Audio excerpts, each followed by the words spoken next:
আলেমদের হাতে হ্যান্ডকাপ, গলায় ডান্ডা বেড়ে লাগাও, আর এই সমস্ত লুটেরা বাটপারদের সাথে তোমরা কি এমন করতেছা? মনে হয় জামাই শ্বশুর বাড়ি যাচ্ছে। এই পলক আবার হাসতেছে। আর একটা আছে কামরুল ইসলাম কামুক্কা, এই পাগলা আবার যাতাই কয় সময় আমাকে আসবে। ওরে বেটা, তোর সময় আসবে, জেলের যাচ্ছে, জেলের মধ্যে বুড়া হয়ে গেছু, যে কোনো সময় মরে যাবো। তোর এখন কথা ঠিক কিনা? এখন মরার চিন্তা কর পাগলা, মরার চিন্তা কর। নতুন করে আর ক্ষমতায় আসার চিন্তা বাদ দাও। কারণ বাংলাদেশের তরুণ সমাজ যখন জেগে গেছে, বুড়াদের দিন শেষ হয়ে গেছে। জোরে কোন কথা ঠিক কিনা? তরুণ যখন জেগে গেছে, বিএনপির বুড়ারা খালি বলেছে ঈদের পরে আন্দোলন হবে, ঈদের পরে আন্দোলন হবে, ঈদের কি আর শেষ হয় না। জোরে কোন কথা ঠিক কিনা? জামাত ইসলাম যখন ঘরের মধ্যে ঢুকে গেছে, অনলাইনে মিটিং করে, তখন বাংলাদেশের ছাত্র জনতা নিজের জীবন দিয়ে বুড়াদের দিন শেষ, তরুণদের বাংলাদেশ। জোরে কোন কথা ঠিক কিনা? আমার কয় হুজুর পেশাব করবার গেলে আপনি সমস্যা হয় না? আমি বললাম কেন?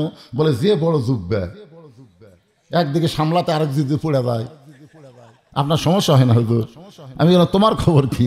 আমার কোনো টেনশন নেই, চেন খুলি আর মারি, ওর আর কোনো সমস্যা নাই। তো যত সমস্যা আমাকে, জুব্বা সামলাবা, টুপি সামলাবা। দেখতেছেন এক গামলা গরুর গোস্ত, এক গামলা খাসির গোস্ত, এক গামলা দেশি মুরগির গোস্ত, একেবারে বিশাল বিশাল মাছের এক গামলা। তখন আপনার মন বলতেছে আজ একটা খামো বারে, আর সেই খাওয়া দেবো কি না খাওয়া হয়তো পরের বাড়িতে খাওয়া, আজকে একটা খাওয়াই দিব। আল্লাহ রাসূল বলেছেন যতই খাবার গামলা গামলা থাক, তোমার ক্ষুধাকে তুমি 3 ভাগ করো। কয় ভাগ? 1 ভাগ খাদ্য, 1 ভাগ পানি, আর 1 ভাগ আল্লাহর জন্যে থাকা। আর আমরা টুটি পর্যন্ত খাই, খাওয়ার পরে বলি মিষ্টি খাওয়া সুন্নত ভাই। দুইটা জগতে আল্লাহ আমাদের পক্ষে, রুহের জগতেও পক্ষে, দুনিয়ার জগতেও পক্ষে। আপনারা বলেন তো আর একটা জগৎ পরকালীন আখিরাতের জগতে আল্লাহকে আমাদের বিপক্ষে যাবে? একদিকে 2, একদিকে 1, ওজন দিলে কোনটার ওজন বেশি হবে? 2 হয়ে গেছে আমাদের। রুহের জগতেও আল্লাহ আমাদের, দুনিয়ার জগতেও আল্লাহ আমাদের। জোরে কান সুবহানাল্লাহ। ওদের ভগবান থাকতে পারে, ঈশ্বর থাকতে পারে, গড থাকতে পারে, কিন্তু আল্লাহ নাই। আল্লাহ শুধুমাত্র আমাদের। জোরে কান ঠিক কিনা? এই কিছুদিন আগে আমেরিকায় যখন আগুন লাগছিল, ক্যালিফোর্নিয়ায় আগুন লাগলো, দাবানল, এমন আগুন দাউ দাউ করে জ্বলা শুরু হলো। ওদের হাতে যত প্রকার প্রযুক্তি ছিল, সমস্ত প্রযুক্তি খরচ করলো, কিন্তু আগুন নিভে না, খালি বেড়েই যায়। ওরা ভগবান ভগবান, ঈশ্বর ঈশ্বর, গট গট করে, কিন্তু আগুন আরো চটচল করে, কমে না। তখন ওই এলাকায় ওই রাষ্ট্রের সরকার ঘোষণা করলেন যে মুসলমানের কাছে যাও। তখন ওরা মুসলমানের কাছে এসে বলল আমাদের গট কাত হয়ে আছে, আমাদের ঈশ্বর বেহুশ হয়েছে, ভগবান আপাতত নাই, তোমাকে আল্লাহর খবর কি? তখন মুসলমান কানে আঙ্গুল দিয়ে ইমানের বলে বলিয়ান হয়ে কণ্ঠ ছেড়ে আজান দিলেন। আল্লাহু আকবার, আল্লাহু আকবার বলে যখন আজান দেওয়া শুরু করলেন, যতদূর পর্যন্ত আজানের শব্দ যায় ততদূর পর্যন্ত আল্লাহ আগুন নিভাইয়া দেয়। এখান থেকে বোঝা গেল যতই বলেন গড বলেন, ভগবান বলেন, ঈশ্বর বলেন, এগুলোর কোনো স্থায়িত্ব নাই। আর আমাদের আল্লাহ, আল্লাহু লা ইলাহা ইল্লা হুয়াল হাইয়ুল কাইয়ুম। আয়াতুল কুরসি আপনারা পড়েন না? আমাদের আল্লাহ কি কোনো সময় কমে যায়, বেড়ে যায়? আমাদের আল্লাহ সব সময়। জোরে কোন সুবহানাল্লাহ। ভাগ্য গুণে আমরা এমন একটা আল্লাহ পেয়েছি। দেখেন পরকালীন জগতে, 2 জগতে আল্লাহ আমাদের পক্ষে, ঠিক কিনা বলেন? পরকালীন জগতে যাওয়ার পরে যদি আমরা কোনো কারণে আটকে যাই, আপনাদের প্রসাদ কি বলে? আটকে যাওয়া কি কয়? আটকে যাওয়া বোঝেন না? কোনো কারণে আমরা আটকে গেছি, ধরা খাসি। ধরে কোন কি খাসি? ধরা খাসি। ওই সময় আমাদের নবী আমাদের পক্ষে আল্লাহর কাছে ওকালতি করবেন। আছেন আমার মুক্তার, আছেন আমার বারিস্টার, শেষ বিচারের হাইকোর্টেতে তিনি আমায় করবেন পার। আমি পাপী রাসূল জাবিন্দার। আল্লাহ যখন হাকিম হয়ে আমাদেরকে আসামি বানিয়ে বিচার শুরু করবেন, ওই সময় আমাদের নবী উকিল হয়ে ব্যারিস্টার হয়ে আমাদেরকে সুপারিশ করে আল্লাহর জান্নাতে পৌঁছায়া দিবেন। তাহলে আমাদের ভাগ্য এত ভালো, মাশাআল্লাহ। তবে আমরা আটকে যাওয়ার আগেই আমাদের কিছু জরুরি কথা শোনা দরকার, যেরকম ঠিক কিনা? হ্যাঁ, সেই জরুরি কথা আমি আপনাদের সামনে বলবো। ছোট্ট সংক্ষেপে আয়াতে বলেছি, ফাদখুলি ফি ইবাদি ওয়াদখুলি জান্নাতি। কেউ যদি আল্লাহর দাসত্বে নিজকে আবদ্ধ করে নেয়, আল্লাহর বান্দা হয়ে যায়, আল্লাহ বলেছেন সে তখনই জান্নাতে প্রবেশ করে। চিন্তা করে দেখেন, বান্দা হবেন, জান্নাতে যাবেন। এখানে আমরা অনেক সময় ভয় করি যে তাহলে মৃত্যু আর কবর, বান্দা হলেই যদি জান্নাতে যাওয়ার যায় তাহলে মৃত্যু। আপনাদের কাছে মৃত্যু কি মনে হয়? যারা আমার সামনে বসে আছেন, মৃত্যু কি মনে হয়? কিছুই মনে হয় না? মাশাআল্লাহ, মৃত্যুরে কিছুই মনে করে না। মারাত্মক কথা।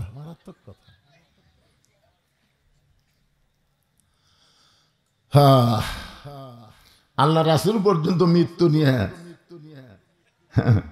মা খাদিজা মৃত্যু নিয়ে সেই কান্নাকাটি, আর কিছুই মনে হয়। মাশাআল্লাহ, এত বড় সাহসী কে রে? ইমাম গাজ্জালী রাহমাতুল্লাহ আলাইহি বলেছেন, দীর্ঘদিন আমি দুইটা বিষয়ের উপরে সাধনা করেছি, একটা হলো মৃত্যু আর একটা হলো কবর।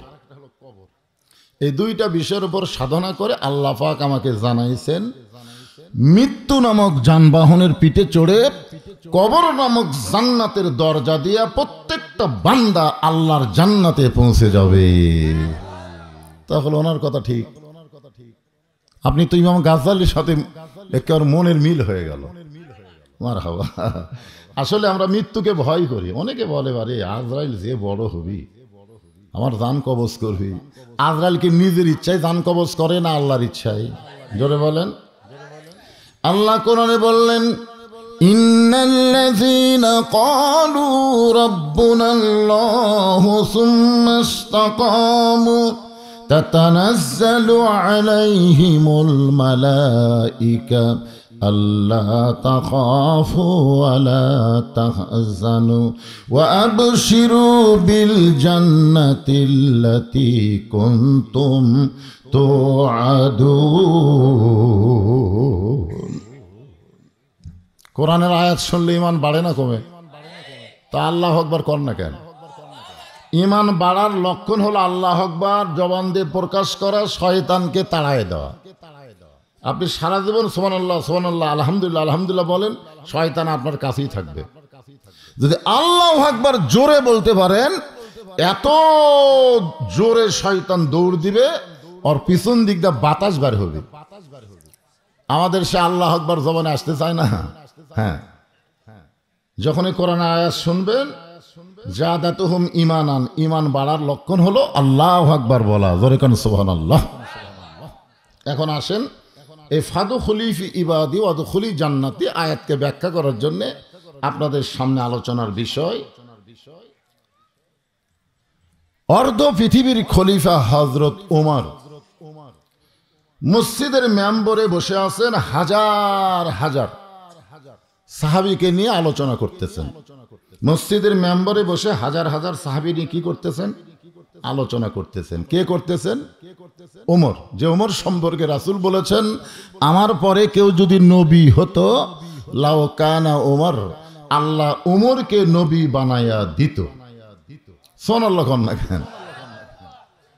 নবুয়তের দরজা বন্ধ হয়েছে বলে হযরত ওমর নবী হওয়ার পারে নাই, কিন্তু নবী হওয়ার সব যোগ্যতা আল্লাহ হযরত ওমরের ভিতরে দান করেছে। আল্লাহ রাসূল বলেছেন, আমি হলাম ধর্মের প্রচারক আর ওমর হলো ধর্মের প্রসারক। প্রসার বোঝেন? হ্যাঁ, ইসলামকে গোটা বিশ্বে ওমর ফারুকের নেতৃত্বে আল্লাহ পরিচয় করে দিয়েছে। জোরে কোন সুবহানাল্লাহ। তিনি বাংলাদেশের মতন ৯৬টা দেশের খলিফা ছিলেন। আমাদের বাংলাদেশ কত বড়, এরই প্রধানমন্ত্রীর যা মোশানা ছিল, জোরখান কথা ঠিক কি না? এদেশ আমার বাপের, এদেশ আমার।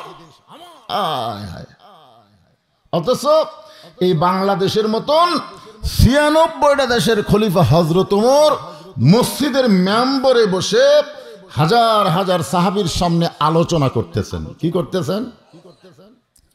এমন সময় এক বেদুইন সাহাবী সব সময় মসজিদের ভিতরে নামাজ পড়তে পারে না, মাঝে মাঝে মসজিদের বারান্দায় নামাজ পড়ে।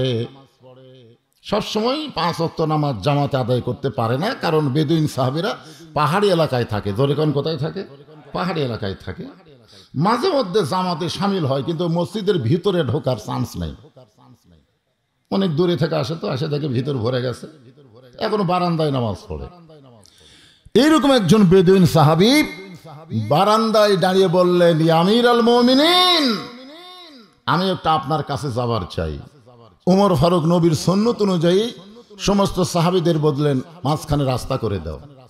আল্লাহ রাসূল কিন্তু এটা নবীর সুন্নত। আল্লাহ রাসূল একদিন আসরের নামাজ পড়ে সাহাবীর দিকে মুখ ঘুরে বসেছেন, ইতিমধ্যে তাকায় দেখে পিছনে একজন সাহাবী দাঁড়িয়ে আছে। রাসূল বললেন, এজলেস ইয়া সাহাবী, বসো, দাঁড়ায় আছো কেন? সাহাবী বললেন, হুজুর, আমি একজন রাখাল, আমি উর্দুম বা চড়াই। হযরত বেলাল যখন আজান দেয়, এই আজান শোনার সঙ্গে সঙ্গে দুনিয়ার সমস্ত কাম বাদ দিয়ে আপনার পিছনে জামাতের সঙ্গে নামাজ আদায় করি। কিন্তু আমি এত দূরে থাকি, এই দূরে থেকে আস্তে আস্তে দেখি মসজিদের ভিতর ভরে গেছে, বারান্দা ভরে গেছে, আমি একেবারে পিছনের লাইনে দাঁড়ায় আপনার পিছনে নামাজ পড়ি। আপনি যখন আসরের নামাজের পর সাহাবীদের সামনে কিছু আলোচনা করেন, আমি দূরে বসে আপনার আলোচনা শুনতে পাই, কিন্তু আপনার পবিত্র চেহারা, এই সোনার বরণ চেহারাটা আমি ঠিক মতো দেখতে পাই না। এই জন্য আমি পিছনে দাঁড়ায় আপনার চেহারা দেখে কলিজার মধ্যে একটু শান্তি পাই। সঙ্গে সঙ্গে রাসূল বললেন, তোমরা মাঝখানে রাস্তা করে দাও। সমস্ত সাহাবী নড়ে সরে যখন মাঝখানে রাস্তা করে দেয়, সাহাবীরা মনে মনে চিন্তা করে, মাঝখানে রাস্তা করে দেওয়ার কারণ হলো নবী বলবেন, ও সাহাবী, ওই রাস্তা দিয়ে তুমি আমার কাছে আসো, তুমি আমার কাছে আসো। কিন্তু আল্লাহর নবী সমস্ত সাহাবীকে অবাক করে দিয়া নিজেই দাঁড়িয়ে গেলেন, এবং নিজে দাঁড়িয়ে গিয়ে এই মাঝখানে রাস্তা দিয়ে ওই সাহাবীর দিকে রওনা দিলেন। একটা সাধারণ রাখাল ওমর ফারুক নবীর জুব্বা ধরে বললেন, ইয়া রাসূলুল্লাহ, আপনার জুতার পরশে আল্লাহর আরশ ধন্য হয়ে যায়, আপনি কেন তার কাছে যাবেন? তাকে হুকুম দিলেই সে আপনার কাছে আসবে। আল্লাহ রাসূল বলেন, ওমর, ইয়ানজুরু বিনূরিল্লাহ, নূরের চোখ দিয়ে তাকায় দেখো। খালি দুই চোখ দিয়ে দেখলে রাখাল মনে হবে, একবার অন্তরের চক্ষু দিয়ে তাকায় দেখো আমি নবী কেন তার কাছে যাচ্ছি। এই কারণেই যাই, তার কলিজার মহব্বতের এত বিশাল পাওয়ার, সে আমার কাছে আসবার সুযোগ না পাইলো, আমি নবী তার কাছে যাব, তাকে বুকের মধ্যে নিয়ে তোর কপালে একটা চুমা খাবো। জোরে খান সুবহানাল্লাহ। এই হাদিসটা ইমাম মালিক রহমতুল্লাহ নকল করে বলেছেন, পৃথিবীর তুমি যেখানেই থাকো, তুমি যদি নবীর সুন্নত এবং আদর্শ মেনে চলো, নবীর প্রতি যদি বেশি বেশি দরুদ শরীফের আমল করো, তুমি মদিনায় যাবার না পারলে কি হবে? মদিনার নবীকে আল্লাহ তাআলা তোমার ভাঙ্গা বাড়িতে হাজির করে দিবে। এজন্য আল্লাহ রাসূলের সুন্নাত, আল্লাহ রাসূলের আদর্শ, আল্লাহ রাসূলের প্রতি দরুদ পড়া দরকার আছে না নাই? আমরা অনেকেই মদিনা যাওয়ার পারি না, কিন্তু কত লোক মদিনায় না গিয়া মদিনার মানুষটাকে তার বাড়িতে পায়, এরকম খবর আমার কাছে আছে। আমরা যাই মদিনায় নবীকে ঠিক মতো সালামই দিবার পারি না, ওই সাত বরাবর সালাম দিবার সাথে মারে ঠেলা আর এক সাদর চলে যায়। কিন্তু আমাদের টাকা আছে, পয়সা আছে, জন্য মদিনায় যায়, কিন্তু যার নাই তার ভিতরে কি রাসূলের রেশ নাই? রাসূলের মহব্বত কি নাই? ওমর ফারুক সাহাবীদেরকে নড়ে সরে বসতে বললেন, এবং নবীর সুন্নত আদায় করার জন্য যখন দাঁড়িয়ে গেলেন, বেদুইন সাহাবী বলতেছে, আপনাকে আসতে হবে না, বরং আমি আপনার কাছে যাই। ওমর ফারুকের কাছে যখন আসলেন, বললেন, ভাইজান কি খবর? বলে, আপনি যে ওয়াজ করতেছেন, এ ওয়াজ এখন চলবে না। এই যে কিছুক্ষণ আগে আমার আগে যে বক্তা ওয়াজ করলো, আপনাদের মনের মধ্যে চিন্তা হচ্ছিল, কি হলো? চিন্তা হচ্ছিল না তারাবি 20 রাকাত পড়বেন না 8 রাকাত পড়বেন? আমাদের বাংলাদেশে কিছু কিছু বক্তা আছে, এনারা ওয়াজের মাহফিলে এসে, এই কিছুদিন আগে দেখলাম এক মাহফিলে এক বক্তা বলতেছে নবী নূরের তৈরি, সাইড থেকে একজন কয় না নবী মাটির তৈরি। ওয়াজ আর হবি? একজন নূরের একজন মাটির, শেষ। ওমর ফারুক বললেন তাহলে কি ওয়াজ করা লাগবে? বলে আমি করি, আপনারা শোনেন। এই বলে বেদুইন সাহাবী নাহমাদুহু ওয়া নুসাল্লি আলা রাসূলিহিল কারীম ইন্নী উহিব্বুল ফিতনাহ ইকরাহুল হক ওয়া আশহাদু মা লাম আরা। আল্লাহর প্রশংসা, নবীর প্রতি দরুদ পড়ে তিনটা ওয়াজ করলেন। এক নম্বর হচ্ছে ইন্নী উহিব্বুল ফিতনাহ, দুই নম্বর হলো ইকরাহুল হক, তিন নম্বর হলো আশহাদু মা লাম আরা। এই তিনটা ওয়াজের বাংলা অর্থ হলো আমি ফিতনাকে মহব্বত করি, দুই নম্বর হলো আমি হককে পছন্দ করি না, তিন নম্বর হলো আমি না দেখা জিনিসের সাক্ষী মারি। আপনারা বলেন তো একটা ওয়াজও ভালো? কতক্ষণ একটা ওয়াজও ভালো? আপনারা বলেন তো ফিতনাকে মহব্বত করা লাগবে না সমাজ থেকে ফিতনাকে মিটাই দেওয়া লাগবে? আপনারা কি করেন? মহব্বত করেন? হ্যাঁ। আমার সভাপতি সাহেব বলছে না, আর ওই বেদুইন সাহাবী বলতেছে ইন্নী উহিব্বুল ফিতনা, নিশ্চয় আমি ফিতনাকে মহব্বত করি। আল্লাহ রাসূল বলেছেন আল ফিতনাতু আশাদ্দু মিনাল কতল, ফিতনা হলো কতলের চাইতে মারাত্মক গুনাহ। আল ফিতনাতু আশাদ্দু মিনাল জিনা, ফিতনা হলো জিনার চাইতেও খারাপ পাপ। জোরে কর নাউযুবিল্লাহ। আর কি ওয়াজ করছে? আমি ফিতনাকে মহব্বত করি। দুই নম্বর হচ্ছে ইকরাহুল হক, আমি হককে পছন্দ করি না। অথচ আল্লাহ বলেছেন ওয়াতাওয়াসাউ বিল হক কুল জাল হক ওয়া যাহাকাল বাতিল ইন্নাল বাতিলা কানা যাহুকা। জোরে বলেন সুবহানাল্লাহ। লোকটা বলতেছে আমি হককে পছন্দ করি না। আর তিন নম্বর ওয়াজ হল আশহাদু মা লাম আরা, আমি না দেখা জিনিসের সাক্ষী দেই। এই যে বাংলাদেশের ভালো ভালো মানুষগুলোকে যে ফাঁসি দেওয়া হয়েছে, এই হাসিনা সরকার যে ফাঁসি দিছে, এগুলো কিন্তু সাক্ষী না। সাক্ষী একজনের কোন সালে জন্মগ্রহণ করছিস? কয় ৭২-এ। তুই যে সাক্ষী দিচ্ছিস এই ঘটনা তো ৭১-এ, তাহলে তোর জন্ম যদি ৭২-এ হয়, ৭১-এ সাক্ষী কেমনে দিলি? তখন বলে আমার মায়ের কাছে শুনছি। আল্লামা সাইদি খারাপ, নিজামী খারাপ, এ খারাপ, সে খারাপ, এই শোনার কারণে সাক্ষী দিছে। আপনারা বলেন তো এই সাক্ষী গ্রহ্য হবে? হবে না। না দেখা জিনিসে সাক্ষী দেওয়া চলবে? ওমর ফারুক বললেন রে বেদুইন সাহাবী, ওয়াজের নামে তুমি যে তিনটা কথা কইলা, এই তিনটা কথা কখনোই ইসলাম সমর্থন করবে না। ওয়াজের নামে তুমি যে তিনটা কথা কইলা, এই তিনটা কথা ইসলাম কখনোই সমর্থন করবে না। এখন যদি কেউ বলে আপনাদের কাছে এসে আগে করো রে মন আখেরের কাজ, ধ্যান যোগে হয় দিলের নামাজ, ও তোমার পাঞ্জে গানা নামাজ পড়া লাগবে না। কে রে তুই তারাবি কয় রাকাত পড়িস? আমি 5 ওয়াক্তই পড়ি না।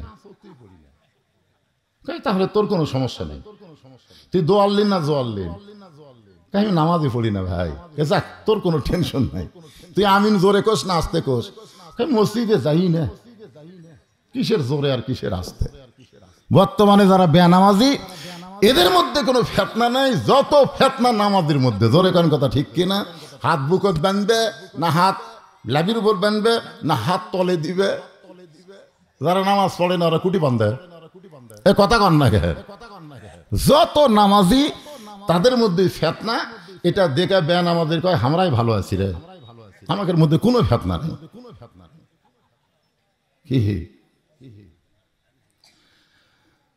একটু মনোযোগ দিয়ে শুনবেন, সামনে হলো রমজান মাস। জোরে বলেন কি মাস? রজবের চাঁদ ওঠার সঙ্গে সঙ্গে নবী দোয়া পড়তেন, আল্লাহুম্মা বারিক লানা ফি রজবা ওয়া শাবান ওয়া বাল্লিগনা রমাদান। কত বড় দোয়া নবী করেছেন যে আল্লাহ রমজান পর্যন্ত আমার হায়াতকে বাড়ায়া দাও।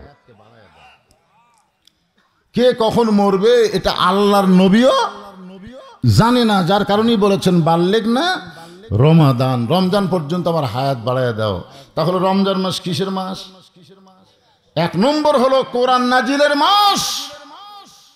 এই মাসে আল্লাহ তাআলা রহমত, মাগফিরাত, নাজাত আমাদের জন্য দিয়ে রাখছে। জোরে কোন কথা ঠিক কি না? আরে আর সেই মাসকে নিয়ে দেখবেন ফিতনা শুরু হবে। এখন মমতাজ কি গান গাইতেছে? আগে করো রেমন আখেরের কাজ, ধ্যান যোগ হয় দিলের নামাজ, ও তোমার পাঞ্জে গানা নামাজ পড়া লাগবে না। আপনারা মানবেন? মানবেন? কিন্তু 15.5 বছর মমতাজ কি গান গাছে? ওরে শরীয়তের মৌলানা চোখ দুইটা করলা কানা, মনের পর্দা বড় পর্দা তোমরা খুঁজা পাইলা না, তেতুল হুজুর বুঝলো না। আহমদ শফি রহমতুল্লাহ আলাইকে এই 2 টাকার গায়িকা মমতাজ তেতুল হুজুর কইছে, যে হুজুর লক্ষ লক্ষ আলেমদের ওস্তাদ।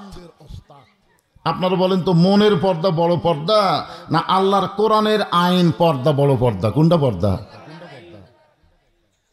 আমি মমতাজের এলাকায় গিয়ে একটা গান গাইছিলাম, ওরে মমতাজ তুমি বুঝলা না, মনের খাওয়া বড় খাওয়া, মনের খাওয়া বড় খাওয়া তুমি কোনোদিন কইলা না, মনের খাওয়া বড় খাওয়া কইলে হাতির মতন শরীর তোমার হইতো না, ওরে মমতাজ বুঝলা না। আপনারা বলেন তো মমতাজ কিন্তু মনের পর্দা বড় পর্দা কইছে, মনের খাওয়া বড় খাওয়া এটা কইছে। মনে মনে কেউ যদি গোল্লা খায়, গরুর গোস্তর দাম বেশি, মনে মনে 2 গামলা গরুর গোস্ত খাচ্ছে, এ তার শরীর বাড়বি? না খায় আরো শুকায় হয়ে যাবে। তো মমতাজ খুব চালাক, বুঝলেন? মনের পর্দা বড় পর্দা করছে, কিন্তু মনের খাওয়া বড় খাওয়া কোনোদিনও কয় না। মমতাজের শরীর দেখছেন আপনারা? আমরা মাঝে মধ্যে দেখি, হাই ভাই আগা পাছা সব খেলে ড্রামের মতন। এই মেয়েটা সিয়াসাত্তা হাদিসের নামে সংসদের ভিতরে আলেম ওলামার বিরুদ্ধে কথা বলেছে। জোরে কোন কথা ঠিক কিনা কথা বলেন? আজও বাংলাদেশে কতকে আলেম ওলামার বিরুদ্ধে কথা বলে। আহা, আমরা নাকি ধর্ম নিয়ে ব্যবসা করে খাই, ইসলামের সাথে নাকি রাজনীতির কোনো সম্পর্ক নেই। মোল্লার দৌড় মসজিদ পর্যন্ত, মৌলানা মসজিদে যাবে, মাদ্রাসার যাবে, ওয়াজ করবে, এরা আবার সংসদত যাবি। আমাকে হুজুর পেশাব করবার গেলে আপনি সমস্যা হয় না? আমি বললাম কেন? বলে যে বড় যুগবে একদিকে সামলাতে আরেক দিকে পড়ে যায়, আপনার সমস্যা হয় না হুজুর? আমি বললাম তোমার খবর কি? আমার কোনো টেনশন নাই, চেন খুলি আর মারি, ওর আর কোনো সমস্যা নাই। তো যত সমস্যা আমাকে রে, জুব্বা সামলাবা, টুপি সামলাবা। যেই হযরত ওমরের ওয়াজ করতেছে, বাংলাদেশের মতন 96টা দেশের খলিফা, আপনারা বলেন তো তিনি যখন খলিফা ছিলেন তিনি কি টুপি খুলে রাখছেন নাকি? যে খেলাফতের দায়িত্ব পালন করতে টুপি রাখলে মাথা গরম হবে। তিনি কি দাড়ি কামাছে নাকি? এই দাড়ি কামাছে? তিনার পরনে কি প্যান্ট শার্ট ছিল? লেবাসুত তাকওয়া। এরা আসলে আমাদেরকে ইনসাল করার জন্য এরকম কথা বলে। সমস্ত সাহাবীরা যখন খেপে গেল, আমিরুল মুমিনিন ওয়াজের নামে এই লোকটা 3টা খারাপ কথা বলেছে, এই খারাপ কথা থেকে তাকে তওবা করতে বলেন। মুসলমানের একটা সুযোগ আছে তওবা করা। জোরে কোন কি করা? 5ই আগস্টের পরে আমার এক ভাই আওয়ামী লীগ করে, আওয়ামী লীগ করে, তুই আমার মসজিদে এসে বসে আছে। আমি সিসি ক্যামেরা দিয়ে দেখতে পেলাম। আমি নিচে নামে বললাম ভাই খবর কি? বলে তওবা করব। আমি বললাম কি তওবা করবে? বলে আসলে যেই দলের মেম্বার থেকে শুরু করে প্রধানমন্ত্রী পর্যন্ত পলে যায়, এই দল করা জায়েজ নেই। তুই আমার তওবা পড়া দে ভাই, আজ থেকে আমি কানো হাত দিয়ে আওয়ামী লীগ বাদ দিলেন। কিন্তু আমার উপর তখন কোনো বিপদ না আসে তো কিন্তু খেয়াল করা লাগবে। আমি বললাম পাগলা, তুমি যখন তওবা করে আল্লাহর দলে ভর্তি হবা, আল্লাহ তাআলাই তোমাকে হেফাজত করবে। হাসবি আল্লাহু নিমাল ওয়াকিল ওয়া নিমাল মাওলা ওয়া নিমান নাসির। যে দল যতই বড় করো, দলের প্রধানমন্ত্রী যদি পলে যায়, তাহলে হেফাজত করার কোনো নেতা নেত্রীর হাতে নাই, হেফাজতের একমাত্র মালিককে। আরো জোরে বলেন। সমস্ত সাহাবীরা বলেন আমিরুল মুমিনিন। এই বেদুইন সাহাবী যে 3টা খারাপ কথা বলেছে, এ খারাপ কথা যেহেতু তওবা করার কথা বলেন, ওমর ফারুক বললেন, ভাই হাজার হাজার সাহাবী যখন খেপে গেছে, তওবা করা ছাড়া তোমার উপায়। বেদিন সাহাবী বলে, তওবা আমি কেন করব? আপনারা বুঝবার পারেননি। আমি যে তিনটা গুরুত্বপূর্ণ ওয়াজ করছি এটা আপনারা বুঝবার পারেননি। সমস্ত সাহাবীরা বলে, বেটা আমরা সামনে কাতারের সাহাবী, আমরা মসজিদের ভিতরের মুসল্লি, আপনি বারান্দাত নামাজ পড়ে তুই আমাকে সাথে বেশি জানিস।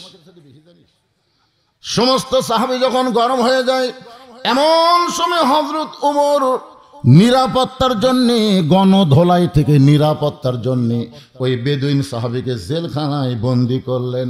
এটার নাম হলো নিরাপত্তা। জোরে কোন কি? বর্তমানে যেই সমস্ত নেতা ধরা পড়ছে, মাঝে মধ্যে আদালতে হাজির করতে যায়, তখন দেখবেন পুলিশের হাতের মধ্যে এদের হাত দেখা যায়। জোরে কোন ঠিক কিনা? আমি সেদিন দেখলাম সব নেতার হাত পুলিশের হাতের মধ্যে, মনে হয় শ্বশুরের বাড়ির জামাই যাচ্ছে। অথচ আমার মতন বক্তাকে কয়েকবার ধরছে, হাতে হ্যান্ডকাপ লাগাছে, গলা বেড়ি লাগাছে। আলেমদের হাতে হ্যান্ডকাপ, গলায় ডান্ডা বেড়ি লাগাও, আর এই সমস্ত লুটেরা বাটপারদের সাথে তোমরা কি এমন করতেছ? মনে হয় জামাই শ্বশুর বাড়ি যাচ্ছে। এই পলক আবার হাসতেছে। আর একটা আছে কামরুল ইসলাম কামুক্কা, এই পাগলা আবার যাতাই কয়, সময় আমাকে আসবে। ওরে বেটা, তোর সময় আসবে, জেলের যাচ্ছে, জেলের মধ্যে বুড়া হয়ে গেছু, যে কোনো সময় মরে যাবো। তোর এখন কথা ঠিক কিনা? এখন মরার চিন্তা কর পাগলা, মরার চিন্তা কর। নতুন করে আর ক্ষমতায় আসার চিন্তা বাদ দাও। কারণ বাংলাদেশের তরুণ সমাজ যখন জেগে গেছে, বুড়াদের দিন শেষ হয়ে গেছে। তোর এখন কথা ঠিক কিনা? তরুণ যখন জেগে গেছে, বিএনপির বুড়ারা খালি বলেছে ঈদের পরে আন্দোলন হবি, ঈদের পরে আন্দোলন হবি, ঈদের কি আর শেষ হয় না। জোরে কোন কথা ঠিক কিনা? জামাত ইসলাম যখন ঘরের মধ্যে ঢুকে গেছে, অনলাইনে মিটিং করে, তখন বাংলাদেশের ছাত্র জনতা নিজের জীবন দিয়ে বুড়াদের দিন শেষ, তরুণদের বাংলাদেশ। জোরে কোন কথা ঠিক কিনা? আবার আসবার কি যুবক, তোমাকে এই সাহস দেখে, 5ই আগস্টের কারবার দেখে আমরা যে কি দোয়া করতেছি ভাই। হায় হায়, আগে অ্যাঙ্গেলে ওয়াজ করে তবে বাড়ি যাওয়ার সময় ভয় হয়, আর একে অ্যাঙ্গেলের দিন শেষ, এখন ডাইরেক্টের বাংলাদেশ। জনগণ কথা ঠিক। ওমর ফারুক নিরাপত্তা দেওয়ার জন্য বেদুইন সাহাবীকে জেলখানার মধ্যে বন্দি করলেন। জেলখানায় বন্দি করে হযরত ওমর এশার নামাজের পরে যখন বাড়িতে গেলেন, আমরা সাধারণত 3 বার খাই, সকালবেলা খাই, দুপুরে খাই, রাতের বেলা খাই। আপনারা যখন খাবেন তখন নিয়ত করবেন যে জোহরের নামাজ না পড়ে দুপুরের খাওয়ার খাবো, এই নিয়ত করবেন। জোহরের নামাজ আগে, খাওয়া পরে। এশার নামাজ আগে, রাতের খাওয়া পরে। নামাজের আগে যদি কোনোদিন খান, দেখবেন আর শরীর শ্যামশ্যাম করতেছে, আজ আর মসজিদে যাবো না। খালি নামাজের আগে খালি দেখবেন আপনার জামাত কামাই হয়ে যাবে, না আর যাবো না, আজকে বাড়িতেই পড়ি। আপনার বলেন তো, জামাতে নামাজ আর বাড়িতে নামাজ দুটা কি সমান? একটা লোক বাড়িতে নামাজ পড়ে এশার নামাজ শেষ করতে লাগে 7 মিনিট, আর মসজিদে নামাজ পড়বার গেলে লাগে 21 মিনিট। মসজিদে কি নিজের ইচ্ছায় নামাজ হয়? ইমাম যেভাবে পড়ায় সেভাবে পড়তে হয়। এই জন্য আল্লাহর নবী বলেছেন, 2 ওয়াক্ত নামাজ তোমাদের জামাত আদায় করতেই হবে, যদি না করো তোমরা মুনাফিকের মধ্যে পড়ে যাবে। একটা হলো ফজরের নামাজ, একটা হলো এশার নামাজ। এই 2 ওয়াক্ত নামাজ জামাতের সঙ্গে আদায় করা লাগবে, সবই পড়া লাগবে, কিন্তু এই 2 ওয়াক্তকে বেশি গুরুত্ব দেওয়া হয়েছে। একটা ফজর আর একটা কি এশা, আরো মাঝখানে 3 ওয়াক্ত পড়বেন, অসুবিধা নেই। এশার নামাজের পর হযরত ওমর বাড়িতে গিয়ে দেখেন দস্তরখানায় খাবার রেডি হয়ে আছে। ওমর ফারুকের দস্তরখানায় খাবার রেডি। ওমর ফারুক খাবার বসলেন। আল্লাহুম্মা বারিক লানা ফিমা রাযাকতানা ওয়া কিনা আযাবান নার। খাবার দেখলে আপনার কোন দোয়া পড়েন? এই দোয়া পড়েন না? আমার সঙ্গে মস্ক করলে কি ক্ষতি হবে? বলেন আল্লাহুম্মা বারিক লানা ফিমা রাযাকতানা ওয়া কিনা আযাবান নার। দেখতেছেন 1 গামলা গরুর গোস্ত, 1 গামলা খাসির গোস্ত, 1 গামলা দেশি মুরগির গোস্ত, একেবারে বিশাল বিশাল মাছের 1 গামলা। তখন আপনার মন বলতেছে আজ একটা খামো বারে, আর সেই খাওয়া দেবো, কি না খাওয়া হয়তো পরের বাড়িতে খাওয়া, আজকে একটা খাওয়াই দিব।